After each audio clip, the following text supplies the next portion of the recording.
साल पहले जुलाई 2023 में जब मैं बैंगलोर आई थी, जब ऑटो वाले भैया को मैंने 2 किलोमीटर चलने बोला तो उन्होंने बोला मुझे 250 rupees. Idli, sambar, dosa, lemon rice, tomato rice. 15 minute का रास्ता ट्रैफिक की वजह से 2 घंटे का कैसे हो जाता है आपको पता भी नहीं लगेगा। हेलो गाइस, तो अगर आप मेरे चैनल पे न्यू हो तो let me tell you, I am Chandana, working as data engineer in Bangalore since last 3 years. I think almost हर फ्रेशर का एक बैंगलोर फेज होता है, मेरा भी था। इंस्टाग्राम खोलो तो वीकेंड में कोई कैफे जा रहा है, कोई आउटिंग्स पे जा रहा है, कोई सैटरडे को ब्रंच कर रहा है तो कोई संडे को क्लबिंग कर रहा है। वाओ यार, लाइफ तो कितनी बढ़िया है। ऐसा ही लगता था मुझे भी। और ऊपर से सिलिकॉन वैली का टैग भी तो है। जो लोग बैंगलोर में रहते हैं उनकी लाइफस्टाइल देख के तो लगता है यार यही तो जिंदगी जी रहे हैं। तो आप बैंगलोर में रह रहे हो या बैंगलोर मूव होने वाले हो, कमेंट सेक्शन में मुझे जरूर बताना। और अगर आप बैंगलोर में रह रहे हो और आपकी कोई लर्निंग्स है या कोई गलती से आपने कुछ सीखा हो तो कमेंट सेक्शन में शेयर करना मत भूलना। और एक तो बैंगलोर का वेदर, आप जिससे भी पूछो बैंगलोर के वेदर की तारीफ करते नहीं थकेंगे। हर दूसरा बंदा आईटी में है, अपॉर्चुनिटीज ही अपॉर्चुनिटीज है बैंगलोर में। ऑनेस्टली मैं भी बहुत ज्यादा एक्साइटेड थी जब मैं बैंगलोर आने वाली थी, पर बैंगलोर आके मुझे समझ आया बैंगलोर बुरा तो नहीं है, पर वो इंस्टाग्राम वाला बैंगलोर तो बिल्कुल नहीं है। और ये डिफरेंस आपको वीकेंड में आपका बैंक अकाउंट बैलेंस देखकर ही पता लगे। तो जो लोग अभी मेरी वीडियो देख रहे हैं उनमें से 90% लोग मुझे बिना सब्सक्राइब किए चले जाएंगे। प्लीज एक सब्सक्राइब कर दो, क्योंकि उससे मुझे मोटिवेशन मिलता है, आपका तो कुछ नहीं जाएगा। Just tap on subscribe button. जब मैं बैंगलोर आई थी तब मेरी सबसे बड़ी डिमांड थी सिंगल रूम। शुरू से मैं कभी पीजी में रही नहीं, तो मैंने सोचा था मैं यहाँ सिंगल रूम लेकर रहूंगी, क्योंकि फ्लैट तो मैं अफोर्ड नहीं कर सकती थी इनिशियली, क्योंकि फ्लैट की कॉस्टिंग यहाँ पे 1 RK की 10,000 से स्टार्ट होती है, प्लस आपको डिपॉजिट भी लगता है 50 to 60,000। और अगर आप 1 BHK लेते हो तो आपका रेंट 15,000 से स्टार्ट होता है, 20,000, 26,000 फुली फर्निश्ड का। और आपको डिपॉजिट 60,000 से स्टार्ट होके 1 लाख तक भी लग सकता है। तो वो तो मेरे बैलेंस में नहीं था। तो इसी जिद में मैंने HSR में लिया एक पीजी जो कि 7,000 का था, और उसका रूम मेरे बाथरूम के साइज से भी छोटा था। सीरियसली, बेड ऐसा जिसपे आप सो तो फिर वो पलट जाए, इतना हल्का सा था।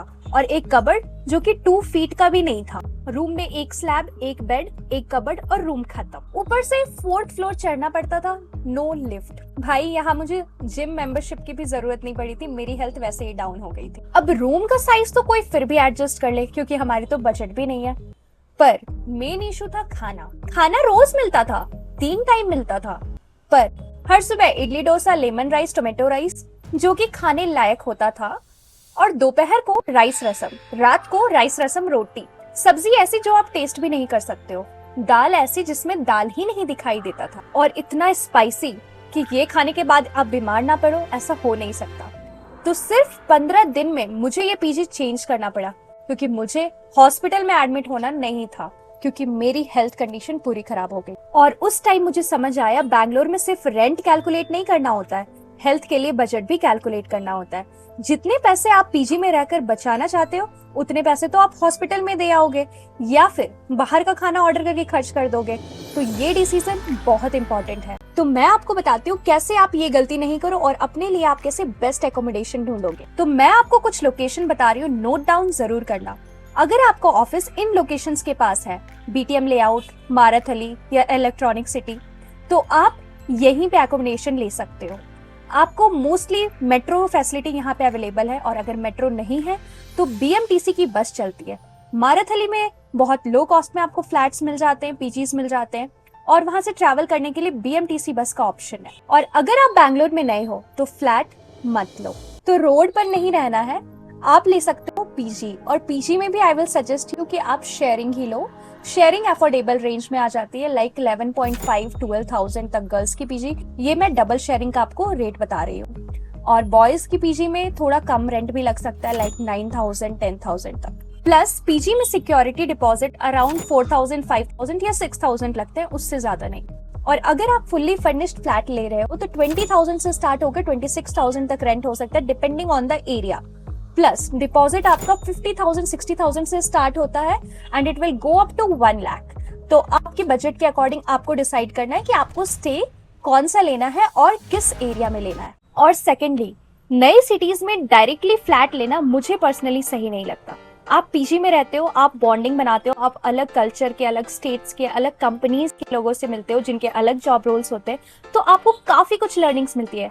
मुझे पर्सनली बहुत कुछ सीखने को मिला है।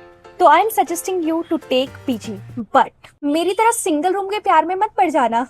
और हाँ, रूममेट्स भी काफी ध्यान से लेना। आप रूममेट्स से भी मिलो, समझो। अगर आपको लगता है आप रूममेट्स के साथ एडजस्ट नहीं कर पा रहे हो तो आप पीजी चेंज कर सकते हो, रूम भी चेंज कर सकते हो। आप किसी जेल में थोड़ी हो। तो 4-5 हजार बचाने के चक्कर में ऑफिस से काफी दूर रूम मत ले लेना, क्योंकि बैंगलोर में डिस्टेंस ना किलोमीटर से नहीं, ट्रैफिक से मेजर होता है। क्योंकि ट्रैवल कॉस्ट के साथ साथ टाइम भी बहुत ज्यादा कॉस्टली होता है। तो प्लीज टाइम की रिस्पेक्ट करो, टाइम आपके रिस्पेक्ट करेगा। देखो, क्योंकि इनिशियली आपको लगता है आप ट्रैवल कर लोगे, बट रोज का ट्रैवलिंग बहुत ज्यादा फ्रस्ट्रेटिंग हो जाता है, वो भी ऑफिस के टेंशन के बाद। तो अगर आपको ऑफिस के पास रूम मिले तो ऑफिस के पास लो। अगर आपको मेट्रो लाइन पे रूम मिल रहा है तो आप मेट्रो लाइन पे लो, अगर आपको ऑफिस के पास नहीं मिला तो। मैं अपने ऑफिस से 1.5 किलोमीटर रहती हूँ। अब मेरे आप डेली ऑटो का कॉस्ट गेस करो भाई, लिटरली 1.5 किलोमीटर के मुझे 56 to 100 रुपीज लग जाते हैं डेली। और इतना रश होता है, रैपिडो वाले भैया 56 में तो एक्सेप्ट ही नहीं करेंगे जब तक मैं उसको 66-67 नहीं ले जाऊं। और जब बहुत ज्यादा ट्रैफिक और पीक टाइम होता है तो 100 से नीचे तो एक्सेप्ट नहीं होता है। तो ये है बैंगलोर की रियलिटी। अगर आप बैंगलोर में रह रहे हो तो आप कंफ्यूज हो जाओगे कि आप खाने के लिए जी रहे हो या जीने के लिए खा रहे हो। एक्चुअली तो हेल्थ बहुत ज्यादा इंपॉर्टेंट है। अगर आप फ्लैट में रह रहे हो तो आप खुद से कुक करते हो, बट पीजी में अगर रहते हो और खाने की प्रॉब्लम हो रही है तो आपको मैं एक हैक बताती हूँ। हमेशा अपने पास एक इलेक्ट्रिक केटल रखो और ऑनर से छुपा कर रखना, क्योंकि ऑनर को पता लगा ना तो बिल के चक्कर में आपकी फाइन लगा देगा। तो एक केटल रख लो जिसमें आप कभी ओट्स बना के खा सकते हो, कभी एग बॉईल कर सकते हो, और आलू की भी सब्जियां बन जाती है उसमें, और मैगी सबसे इजी। तो ये लाइफ सेवर है आपके लिए, भूलना मत, नोट डाउन कर लो। और अब नेक्स्ट इंपॉर्टेंट बात, वीकेंड एंजॉय करना है ना, बिल्कुल करो, बट अपने बजट में रहकर करो। मंथ में अगर आप 2 वीकेंड आउटिंग कर रहे हो, दैट इज एनफ। और मैं आपको इनकरेज करूंगी कि अगर आप ट्रैवल कर रहे हो एमजी रोड या फिर कॉमर्शियल या बीवीपुरम, कोरमंगला, कहीं भी जा रहे हो, तो अगर मेट्रो फैसिलिटी मिले तो जहां तक मेट्रो मिले वहां तक मेट्रो लो, और नहीं तो बीएमटीसी बस भी एक ऑप्शन होती है, तो आप वो भी यूज कर सकते हो। And I will personally suggest you कि स्ट्रीट फूड्स ट्राई करो। आई बेट यू रेस्टोरेंट के खाने से ज्यादा आपको स्ट्रीट फूड्स पसंद आएंगे और आपकी पॉकेट भी ढीली नहीं होगी। तो अगर मुझसे कोई पूछे बैंगलोर में सर्वाइव करने के लिए कितनी सैलरी चाहिए, तो आई विल से सैलरी नहीं, पहले अपने डिसीजन देखो, डिसिप्लिन देखो। क्योंकि भाई बैंगलोर जिस स्पीड में ग्रोथ देता है ना, उतनी ही स्पीड में आपके सारे पैसे भी ले लेता है। तो आई होप आपको ये वीडियो अच्छा लगा होगा, एंड आपका कोई भी सजेशन हो या नेक्स्ट वीडियो किस टॉपिक पे चाहिए, कमेंट सेक्शन में जरूर बताना। तो मिलते हैं फिर नेक्स्ट वीडियो में। Bye bye.